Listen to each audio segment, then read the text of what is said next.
Hello everyone. So this is my second video of this crash course and आज का हमारा topic है law of indices means घातांकों के नियम। अब ये क्या लॉ होते हैं वो हम देखते हैं। The first law is if base are equal then the powers is also equal. ठीक है ना, जब बेस आधार समान होंगे तो घाते भी बराबर होंगी। नंबर 2 है कि if base are different but powers are same then both base are also equal. अब इस पर बेस्ड एक एग्जांपल है, ये क्वेश्चन किसी न किसी एग्ज़ाम में आया हुआ है, वहीं से मैंने लिया है कि if 4 power x equal to 8 power x, अगर ये दोनों नंबर आपस में बराबर है तो आप इसकी वैल्यू फाइंड करके बताएं। अब यहाँ पे आपको ये लॉ ऑफ इंडिसेस अप्लाई करना होगा कि x एंड y ये तो डिफरेंट नंबर हैं, अननोन हैं, तो दैट मीन्स हमें इसको बेस को इक्वल करना होगा। अब बेस इक्वल करने के लिए हमें पता है ये भी 2 की पावर में लिखा जा सकता है एंड ये भी 2 की पावर में लिखा जा सकता है। तो 2 की पावर ये हो जाएगा 2x और इसको लिख देंगे हम 2 की power 3x। Now base are equal, so according to our rule the powers are also equal. तो यहाँ पे जो पावर्स हैं वो इक्वल कर देंगे अपन। अब हमें क्या चाहिए यहाँ पे x अपॉन y। जब इसकी वैल्यू फाइंड करेंगे तो इट इज़ 3/2। अब उसमें से 1 माइनस करना है, 1 माइनस कर देंगे, आंसर क्या आ जाएगा b। ना कुछ मैंने इस लॉ ऑफ इंडिसेस पे इम्पोर्टेंट रिजल्ट को मेंशन कर रखा है, इनको देखें। नंबर 1 रिजल्ट है कि x power a upon x power b, तो यहाँ जो पावर्स है वही यहाँ पे ऐड हो रही हैं a प्लस b। ऐसे x power b upon x power c, यहाँ जो पावर्स हैं वो यहाँ पे अप्लाई हो रही है b plus c। Similarly x power c upon x power a and c plus यहाँ अप्लाई हो रहा है। अब इन तीनों नंबर्स को मल्टीप्लाई करते हैं तो आंसर हमेशा 1 आएगा। सॉल्व करने की आपको ज़रूरत नहीं है बिल्कुल भी।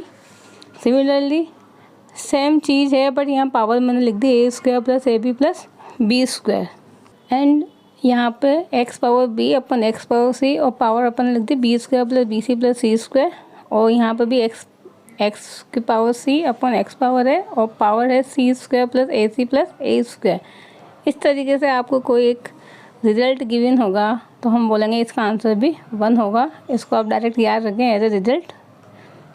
नाउ नंबर 3 इज़ 1 अपॉन, ये दोनों सिमिलर ही हैं, ज़्यादा डिफरेंस नहीं है। यहाँ पे क्या लिख रहा है x की पावर a माइनस b, यहाँ पर है b माइनस है, फिर x power a minus c, x power c minus है।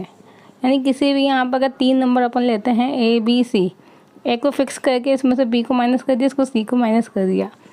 एक बार a माइनस b करेंगे a माइनस c, एक बार b माइनस है c माइनस है, फिर ये रेशो मिलेगा। Again same x power c minus b a minus b, या फिर इसको उल्टा करेंगे अपन b माइनस c और b माइनस है, फिर प्लस ऐसे ही b minus c a minus c, ऐसे ही यहाँ पे b माइनस c को लिखेंगे c माइनस b या c माइनस है।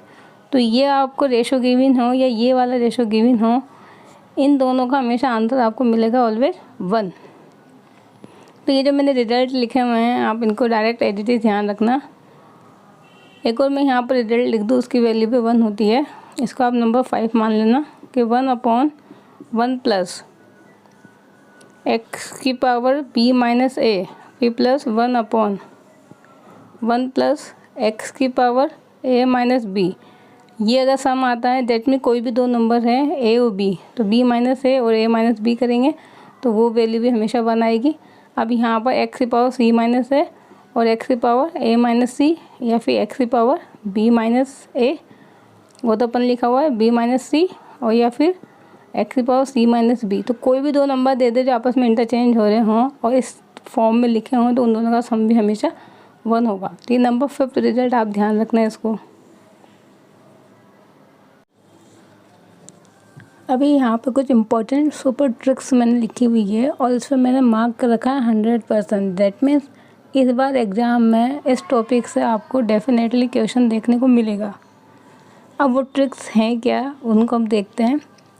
तो उसमें से नंबर 1 ट्रिक है कि अगर कोई नेचुरल नंबर आपको गिवन है a और उस नेचुरल नंबर को आप ऐसे लिख सकते हो 2 कॉन्जुगेट नंबर के मल्टीप्लिकेशन के। जैसे कि कॉन्जुगेट नंबर मीन्स 2 फिर 3 फिर 5 एंड 6, ये 2 क्रमागत संख्याएं कोई भी ले लें आप, 11 × 12, तो अगर ये जो नंबर है ए यहाँ पे जो लिखा हुआ है यहाँ रूट के अंदर, वो किन्हीं भी दो कॉन्जुगेट नंबर्स के मल्टीप्लिकेशन के इक्वल है, तो फिर ये ट्रिक आपको लगानी है। ट्रिक क्या कहती है कि आपसे पूछा जाए ए प्लस फिर रूट में ए प्लस फिर रूट में a plus up to infinite times. तो इस तरीके से अगर आपको कोई नंबर गिवन है तो उसका आंसर हमेशा होगा n+1। n+1 कौन सा? ये जिन दो नंबर्स के मल्टीप्लिकेशन के बराबर है उसमें से बड़ा नंबर होगा इसका आंसर। और सेम वही चीज़ आपको माइनस में दे दे, a माइनस फिर रूट में a माइनस फिर रूट में a माइनस, तो फिर आंसर होगा छोटा नंबर। तो माइनस के केस में तो छोटा नंबर होगा और प्लस के केस में बड़ा नंबर होगा, आप ऐसे ध्यान रख सकते हैं। अब इसको अप्लाई करते हैं हम कुछ एग्जांपल्स पे। ये द एग्जांपल, आपसे बोला गया है कि इसकी वैल्यू फाइंड करें। यहाँ पर क्या गिवन है, आपको ए देखना है कि ए क्या गिवन है, 6 इनफाइनाइट टाइम्स और माइनस है। तो 6 को हम क्या लिख सकते हैं, 2 × 3। अगर माइनस का साइन है तो छोटा नंबर आएगा, यानी इसका आंसर हो जाएगा 2। ऐसे 20 है यहाँ पर और प्लस का साइन लगा हुआ है, तो 20 क्या लिखते हैं हम, 4 × 5। प्लस के केस में बड़ा नंबर आता है, यानी आंसर हो जाएगा 5। फिर अब यदि प्राइम नंबर्स गिवन होते हैं यहाँ पे तो भी कोई दिक्कत नहीं है। प्राइम को हम कैसे लिखते हैं, जैसे 2 है तो 2 × 1। अब प्लस है तो प्लस के केस में बड़ा नंबर आएगा, दैट मीन 2। और यहाँ पर 5 है और यहाँ पर साइन माइनस है, तो 5 को भी हम क्या लिख सकते हैं, 5 × 1। तो इस केस में छोटा नंबर आएगा आंसर, तो यहाँ पे आंसर हो जाएगा 1। तो इस ट्रिक के अकॉर्डिंग आप ऐसा फटाफट 1 सेकंड के अंदर आंसर दे सकते हैं। बस आपको दो चीज़ें ध्यान रखनी है कि यहाँ पर कॉन्जुगेट नंबर्स का मल्टीप्लिकेशन होना चाहिए और कब आपको बड़ा नंबर लेना है, कब छोटा नंबर लेना है। प्लस का मतलब ज़्यादा है तो बड़ा नंबर, और माइनस का मतलब कम है यानी छोटा नंबर। अब अगर ये दोनों कॉन्जुगेट नंबर्स के मल्टीप्लिकेशन के इक्वल नहीं हैं तो फिर हम क्या ट्रिक लगाएंगे, उसके लिए हम नेक्स्ट नंबर 2 ट्रिक देखते हैं।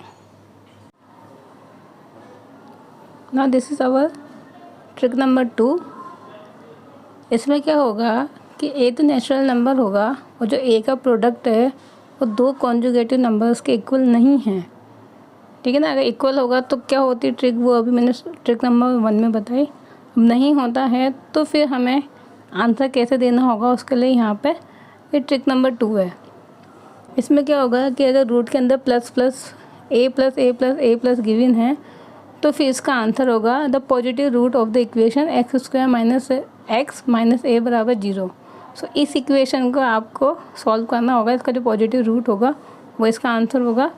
और अगर सेम माइनस में दे रखा है कि a - root a - up to infinity, और ये जो a है वो दो कॉन्जुगेटिव नंबर्स के प्रोडक्ट के इक्वल नहीं है, तो फिर इसका आंसर होगा the negative root of the equation x² - x - a। कैसे अप्लाई करेंगे उसके लिए दो एग्जांपल देखते हैं हम। यहाँ पर गिवन है आपको फाइंड √15 + √15 + √15 एंड सो ऑन। अब 15 क्या होता है हमें पता है, 3 × 5। So 3 and 5 are not two conjugative number, तो फिर उसके लिए हमें x² - x - a क्या है 15। इसके हमें रूट्स निकालने होंगे। रूट्स आप निकाल सकते हैं श्रीधराचार्य विधि से। क्या होते हैं, x = -b, इसमें 1 + -b² - 4ac, बट यहाँ माइनस है तो बन जाएगा प्लस 4। 15 4 जा 60/2 है, एडमिट 2। तो इसको सॉल्व करेंगे, आएगा 1 ± √61/2। इसका जो पॉजिटिव रूट है वो क्या बन जाएगा 1 प्लस, सॉरी इसका आंसर क्या हो जाएगा 1 प्लस और ये √61/2। तो ये जो ऑप्शन में होगा वो हमारा करेक्ट आंसर होगा कि इसकी वैल्यू हमारे इसके इक्वल होगी। और ऐसे अगर इसकी वैल्यू निकालनी है, यहाँ पे गिवन है 10 - √10 को क्या लिख सकते हैं 2 × 5। Again both numbers are not conjugative numbers, तो आपको क्या करने होंगे, इस इक्वेशन के रूट्स निकालने होंगे x² - x - 10 = 0 के। अब इसके फैक्टर्स करें -b, यानी x = b ± b² - 4ac, तो 1 + 40/2। इसका नेगेटिव रूट यानी 1 - के √41/2। तो ये इसका आंसर होगा। तो जो ज़्यादा इम्पोर्टेंट है जिससे क्वेश्चन आ सकता है इस बार, वो आपकी ट्रिक नंबर 1 ही है, उसको अच्छे से याद रखना। इस बार 100% आपको उस ट्रिक से क्वेश्चन देखने को मिलेगा। अब हम चलते हैं हमारे नेक्स्ट टॉपिक पे। नेक्स्ट टॉपिक करने से पहले हम अगेन एक सुपर ट्रिक देखते हैं। इसमें क्या गिवन होगा, कि ये जो नंबर्स हैं ए वो मल्टीप्लाई के फॉर्म में गिवन होंगे, जिसमें भी दो कंडीशन बन रही हैं, या तो ये n टाइम मल्टीप्लाई होंगे यानी फाइनाइट टाइम मल्टीप्लाई होंगे रूट में, या फिर इनफाइनाइट टाइम मल्टीप्लाई होंगे रूट में। कुछ केस में क्या होगा कि अगर ए फाइनाइट टाइम मल्टीप्लाई होते हैं तो फिर आंसर आपको ये देना होगा कि इस ए की पावर में लिखना होगा 2 की पावर n माइनस 1 अपन 2 की पावर n। और अगर ये इनफाइनाइट टाइम मल्टीप्लाई हो रहे हैं तो कुछ नहीं करना, डायरेक्ट आपको ए आंसर देना है। इसको अप्लाई करते हैं हम यहाँ पे इन एग्जांपल्स पे कि यहाँ पे 3 3 3 मल्टीप्लाई हो रहे हैं बट 5 टाइम मल्टीप्लाई हो रहे हैं,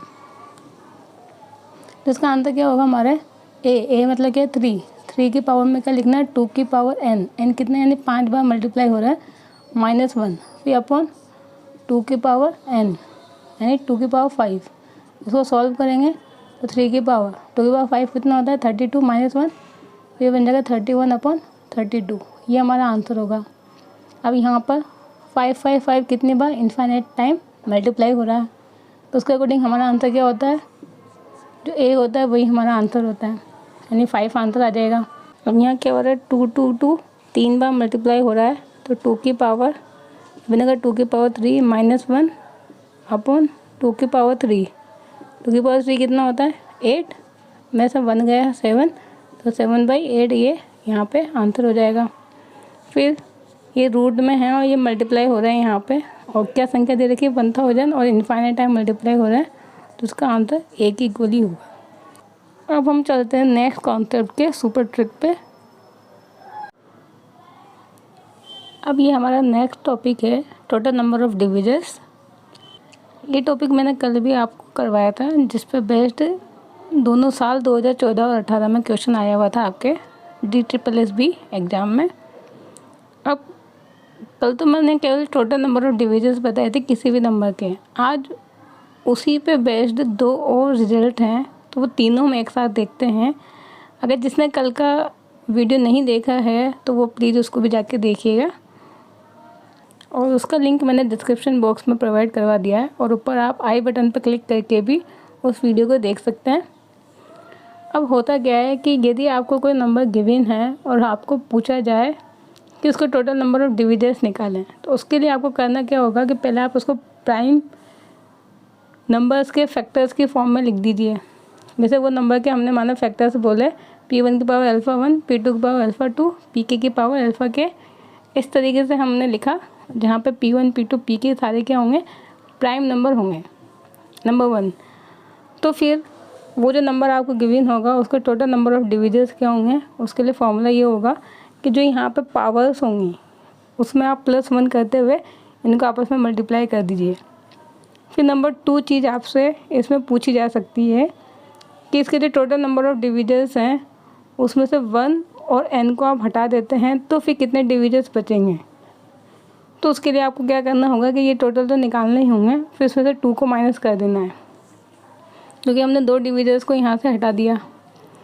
और ये भी एक इम्पोर्टेंट आपके पास रिजल्ट है कि ये जो डिविजर्स निकलते हैं उनका सम पूछा है कि the sum of all the divisors, और हिंदी में पूछा जाएगा सभी गुणनखंडों का योग बताइए। तो फिर उसके लिए ये फॉर्मूला आपको अप्लाई करना होगा कि यहाँ जो P1 की पावर α1 आपने निकाली है उसमें पावर में +1 करके फिर आप लिख देंगे -1 अपॉन P1 -1। फिर ऐसे ही P2 की पावर जो α2 थी उसमें +1 करके फिर -1 upon P2 -1 up to Pk की पावर αk +1 -1 अपॉन Pk -1। याद कर सकते हैं हम सब इसी को।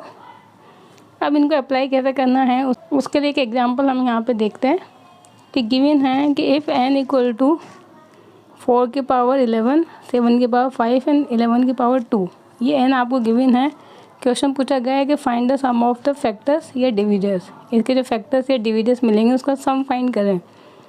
तो हम यहाँ पे दोनों चीज़ निकाल लेते हैं, टोटल नंबर ऑफ़ डिविजर्स भी निकाल लेते हैं और उनका सम भी निकाल लेते हैं। n क्या है ये गिवन है, तो ये तो प्राइम नंबर है, यहाँ पे 7, 11 भी प्राइम नंबर है, बट 4 प्राइम नंबर नहीं है, तो आपको इसको प्राइम की फॉर्म में कन्वर्ट करना है, जिसको हम 2 की पावर 2 और 2 को 11 से मल्टीप्लाई करेंगे तो 22 बनेगा। अब ये यहाँ पे प्राइम फैक्टर्स की पावर के फॉर्म में हमने इसको शो कर दिया। नाउ नंबर 1 रिजल्ट है कि टोटल नंबर ऑफ़ डिविजर्स, तो ये जो पावर्स हैं उनमें +1 करके आपस में मल्टीप्लाई कर दें। सॉल्व करेंगे आंसर मिल जाएगा 414। अब नंबर 2 है कि हम तो बोला गया कि इन सभी जो डिविजर्स है उसका हमें सम निकालना होगा। सम के लिए क्या फॉर्मूला है कि यहाँ पे जो भी लिखा होगा उसमें +1 करके -1 अपॉन ये जो प्राइम नंबर है उसमें से -1 कर दें। फिर 7 की पावर 5 है तो 7 की पावर 6 -1 अपॉन 7 - 1। 11 की पावर 2 तो 11 पावर 3 -1 अपॉन 11 - 1। अब ये काफ़ी बड़े नंबर्स हैं तो ये सॉल्व तो होगा नहीं, तो आंसर भी हमें इसी फॉर्म में गिवन होगा। बस नीचे डिनोमिनेटर में आप सॉल्व कर लें। सॉल्व करने पे ये मिलेगा 1/60 और ऊपर न्यूमरेटर ऐसे ही रहेगा। यही आपको किसी न किसी ऑप्शन में गिवन होगा। अब इसको मैं एक और एग्जांपल से आपको एक्सप्लेन करती हूँ इसी रिजल्ट को। तो हम देखते हैं नेक्स्ट एग्जांपल। हमारा नेक्स्ट क्वेश्चन है find the sum of all divisors of 1000, कि 1000 के जितने भी डिविजर्स होंगे उन सभी का सम फाइंड करें। अब 1000 है तो पहले इनके फैक्टर्स करने होंगे प्राइम की पावर्स की फॉर्म में। तो ये बनेगा 2 की पावर 3 एंड 5 की पावर 3, ये फैक्टर्स हो जाएंगे। तो टोटल नंबर ऑफ डिविजर्स पूछे हैं तो क्या होगा कि जो पावर्स गिवन है उनमें 1 ऐड करके मल्टीप्लाई कर दें, ये आंसर आ जाएगा। अगर 1 एंड n का मतलब 1000 कि 1 और 1000 को छोड़ने के बाद कितने हमारे पास टोटल नंबर ऑफ डिविजर्स होंगे, दैट मीन 2 को माइनस कर दें टोटल में से, तो आंसर आ जाएगा। फिर नंबर 3 था कि सम ऑफ डिविजर्स। अब जो सम ऑफ डिविजर्स का मीनिंग, जब हमारे पास फॉर्मूला था कि यहाँ पर जो 2 की पावर 3 है इस पावर में 1 ऐड करके -1 अपॉन जो प्राइम नंबर है उसमें से 1 माइनस, फिर 5 की पावर 3 में +1 करेंगे तो 5 की पावर 4 -1 अपॉन प्राइम -1। अब ये सॉल्व करते हैं। सॉल्व करने के बाद ये कुछ मिलेगा और इसको भी जब सॉल्व करेंगे तो आंसर मिल जाएगा 2028। ये कहाँ पे लिखा हुआ है, यहाँ पे 2028 बी ऑप्शन में, तो हमारा बी ऑप्शन सही होगा। अब एक और ट्रिक है यहाँ पे, ये डायरेक्ट रिजल्ट बोल दीजिए, आप शॉर्ट ट्रिक बोल दीजिए कि इस टाइप की कोई सीरीज अगर आपको गिवन है, कैसे यहाँ पे कॉन्जुगेट नंबर्स लिखे होंगे और रूट के अंदर लिखे होंगे n+1, फिर n+1, n+2, फिर n+m-1 अप टू n+m, और ये सारी की सारी यहाँ पे क्या हो रही होंगी, प्लस हो रही होंगी। तो इस टाइप की जो सीरीज होगी उसका आंसर आपको डायरेक्ट लिखना होगा। ये जो लास्ट में लिखा होगा जो भी √n+m माइनस, और ये जो फर्स्ट में लिखा होगा √n, इन दोनों को आपस में माइनस कर दें, यही हमारा आंसर होगा। जैसे 2 एग्जाम्पल पे अप्लाई करें तो एग्जाम्पल है कि 1/√1 + √2, फिर √2 √3 अप टू √8 √9। तो कॉन्सेप्ट क्या कहता है कि लास्ट वाली जो टर्म है उसमें जो फर्स्ट टर्म यानी √1 को माइनस कर दें। √3 क्या होता है, सॉरी √9 क्या होता है 3, तो 3 - 1, दैट मीन्स इसका आंसर हो जाएगा 2। ऐसे ही जो सेकेंड एग्जाम्पल है उसमें √11 12, फिर 12 13 अप टू 43 44। क्या कहती है शॉर्ट ट्रिक कि जो लास्ट वाले टर्म है उसमें फर्स्ट टर्म √11 का माइनस कर दें। अब इसको थोड़ा सा और सिंप्लीफाई कर सकते हैं। √44 को क्या लिख सकते हैं, 2√11 माइनस √11, दैट मीन्स आंसर क्या आ जाएगा √11। इस तरीके से ये जो सीरीज होगी इसको आप सॉल्व करने की ज़रूरत नहीं है। आपको अगर ये ट्रिक याद है तो ट्रिक की हेल्प से आप डायरेक्ट आंसर दे सकते हैं 2 या 3 सेकंड के अंदर। अब हम चलते हैं हमारे न्यू टॉपिक पे, LCM और HCF। Now this is our new topic LCM and HCF। इस पर मैंने लिखा हुआ है 2014-18, यानी दोनों साल में इसके एक एक 2 क्वेश्चन आए हुए हैं एग्ज़ाम में। अब LCM क्या होता है, HCF क्या होता है, ये तो हमारा बेसिक है जो कि हमें पता होता है, हम छोटी क्लासों से इसको पढ़ते हुए आते हैं सभी। HCF तो क्या होता है कि वो छोटी से छोटी संख्या जो सभी संख्याओं में से कॉमन आती है HCF हो जाता है। और LCM क्या होती है, वो बड़ी से बड़ी संख्या जिसमें दी हुई सभी संख्याओं का भाग जाता हो, वो हमारा LCM होता है। ओके, तो LCM HCF की डेफिनेशन ना देखते हुए मैं इसके डायरेक्ट रिजल्ट करवाती हूँ जिन पे क्वेश्चन हमेशा आते हैं, और जो इम्पोर्टेंट रिजल्ट है एग्ज़ाम पॉइंट ऑफ व्यू से, उसमें नंबर 1 रिजल्ट है हमारा। क्या कहता है रिजल्ट कि प्रोडक्ट ऑफ बोथ नंबर्स, अगर कोई 2 नंबर्स हैं और उनका LCM HCF आपको गिवन है तो उन दोनों नंबर्स का जो प्रोडक्ट होगा वो हमेशा LCM और HCF के मल्टीप्लिकेशन के बराबर होता है। अब इस पर बेस्ड DSSB 2018 में आया हुआ क्वेश्चन है। अब क्या क्वेश्चन आया था 2018 में कि find two numbers if sum of both number is 30 and product of their LCM and HCF is 224। ठीक है ना। अब आप चाहें तो ऑप्शन से भी कर सकते हैं, डायरेक्ट सॉल्व करने की ज़रूरत नहीं है। दोनों का सम गिवन है 30, तो यहाँ पे चारों जो ऑप्शन है उन सब का सम 30 है।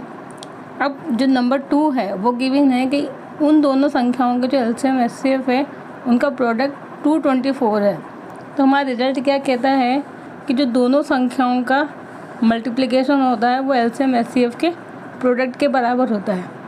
तो कुल मिला के आपको दोनों संख्याओं का मल्टीप्लिकेशन ही गिवन है 224। अब आप यहाँ ऑप्शन से चेक कर लें डायरेक्ट कि किस ऑप्शन में दोनों संख्याओं का मल्टीप्लिकेशन 224 के इक्वल है। यहाँ पे मैंने चारों ऑप्शन चेक करके बता रखे हैं। जब आप देखेंगे तो केवल डी ऑप्शन ही ऐसा होगा जिसमें दोनों संख्याओं का मल्टीप्लिकेशन 224 है। आप डायरेक्ट भी ऑप्शन से कर सकते हैं। यहाँ पे आप देख लें, दोनों के फर्स्ट डिजिट को मल्टीप्लाई करके देख लें। यहाँ पे आएगा 16, यहाँ पे आएगा 21, यहाँ पे आएगा 9 और यहाँ पे आ जाएगा 24, दैट मीन 4। तो वो इससे मैच हो रहा है, तो आप डायरेक्ट ऑप्शन डी टिक कर दें। अब इस कॉन्सेप्ट पे बेस और किस टाइप के क्वेश्चन पूछे जा सकते हैं उसके लिए मैं कुछ और एग्जांपल आपको करवाती हूँ। उसमें से नंबर 1 एग्जांपल ये है, if HCF of a number and 560 is 70 means एक संख्या का और 560 का जो एचसीएफ है वो तो 70 गिवन है और उनका जो एलसीएम है उन दोनों संख्याओं का जो एलसीएम है वो 2800 गिवन है। तो हमें फाइंड करना है वो दूसरा नंबर। तो एक नंबर तो आपको गिवन है 560 और दूसरा नंबर हमें नहीं पता, अननोन है। बट हमें रिजल्ट पता है। क्या रिजल्ट होता है कि जो नंबर है उसको x मान लिया और जो दूसरा नंबर है वो क्या है 560। इन दोनों का जो प्रोडक्ट होगा वो एलसीएम और एचसीएफ के बराबर होगा। एलसीएम क्या है हमारा 2800 और एचसीएफ क्या है हमारा 70। तो हमें x फाइंड करना है। आप डायरेक्ट आप x फाइंड कर लें, सिंपल से सॉल्व हो जाएगा। ये 70 से कैंसिल हो जाएगा 8 टाइम, ये 8 से 2800 कैंसिल हो जाएगा कितनी बार 350 टाइम्स। तो ये हमारा आंसर हो जाएगा। तो इस टाइप से भी क्वेश्चन पूछ सकते हैं और किस टाइप से अलग अलग क्वेश्चन पूछे जा सकते हैं मैं कुछ और एग्जांपल आपको करवाती हूँ। तो देखते हैं नेक्स्ट एग्जांपल पे।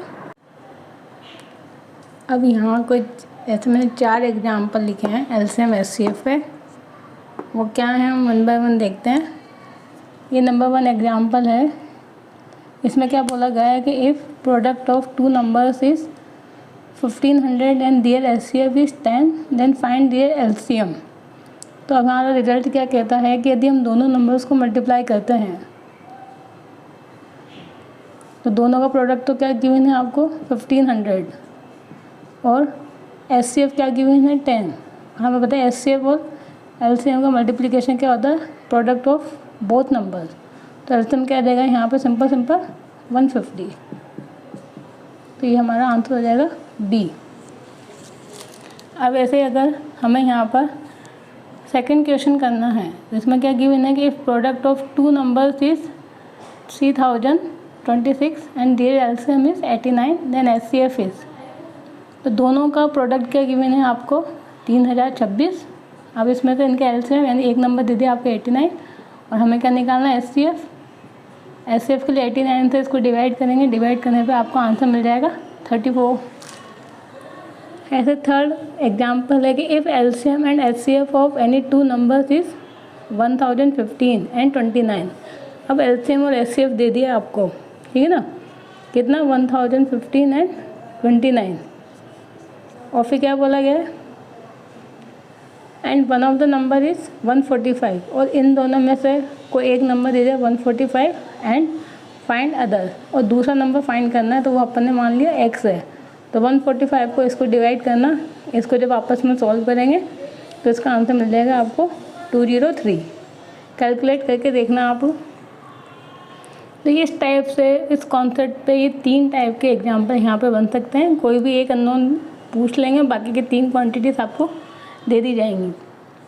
अब एक डिफरेंट टाइप का क्वेश्चन है बट ये 1 सेकंड के अंदर सॉल्व होने वाला क्वेश्चन है। क्या बोला गया है कि what will be the LCM of these 3 numbers. ये 3 नंबर्स हैं बट उनको इस फॉर्म में गिवन है कि इन तीनों नंबर्स का एलसीएम क्या होगा।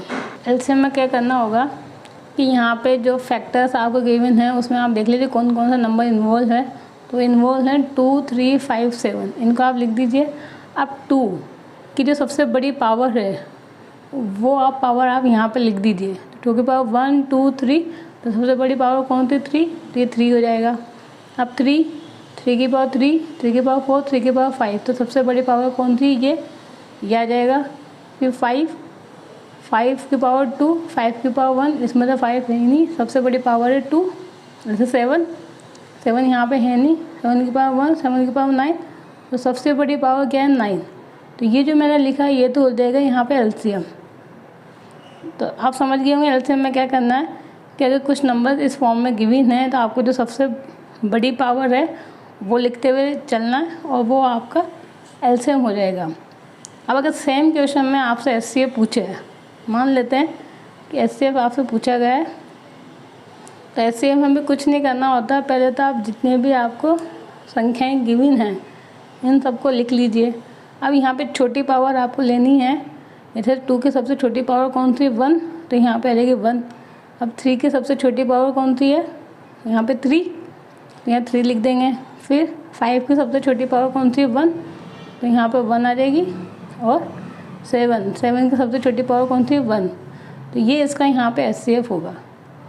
इस टाइप के क्वेश्चन के एलसीएम एचसीएफ इस तरीके से हमें फाइंड करने होते हैं।